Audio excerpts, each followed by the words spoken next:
Devina, it's been a while that we've spoken, but I'm glad that we're talking today. And since it's been a while that we've spoken to you, I would love to know whether 2026 brings out Devina Mehra as being optimistic, considering that 2025 Indian markets have hardly performed, or you're still a bit skeptical despite the trade deals, despite maybe the anti-AI trade starting to play out and whatnot? So even before the trade deal, or for that matter the budget, my view was that 2026 may well be, at least in probability terms, better than 2025, and the simple reason being that for the first time on television, on digital media, I saw all let us say people from my industry enumerating the risks in the market. Normally everybody is only selling the quote-unquote India growth story. And sentiment is a contra-indicator, not my opinion. That's data in every research study in every market in the world, not just India and the US, but even Portugal, Brazil, across the globe, wherever the study has been done, it's the same, that when there is fear, there's anxiety, there's uncertainty, when you hear questions like, should I stop my SIP? Should I get out of the market?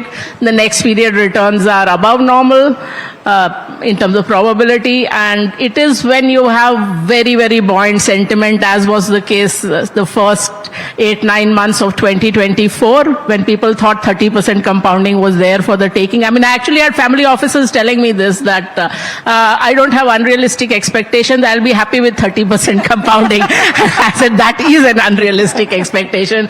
But I had my RMs telling me that, people are saying that आपकी madam सुनने में तो अच्छा लगता है, but वो तो mother Teresa की तरह बात करती है, आप क्यों रिस्क की बात कर रहे हैं when everybody wants small cap scheme and make some money? People said, I want to take high risk and get high returns. I said, only thing certain with high risk is high risk of losses. Nobody is guaranteeing the high returns. But at that time, nobody wants to listen to that. And that's why that whole somewhat you got zero returns. And actually 2025, the indexes don't even capture the pain in the market, because while, for instance, the BSE 500 was up, the median stock was down. 57% of the stocks were down. 40% were down more than 10%. Now the figure is even worse with a very bad January. January, India was the worst performing market in the world. Among the major 41, 42 indexes, we were right at the bottom.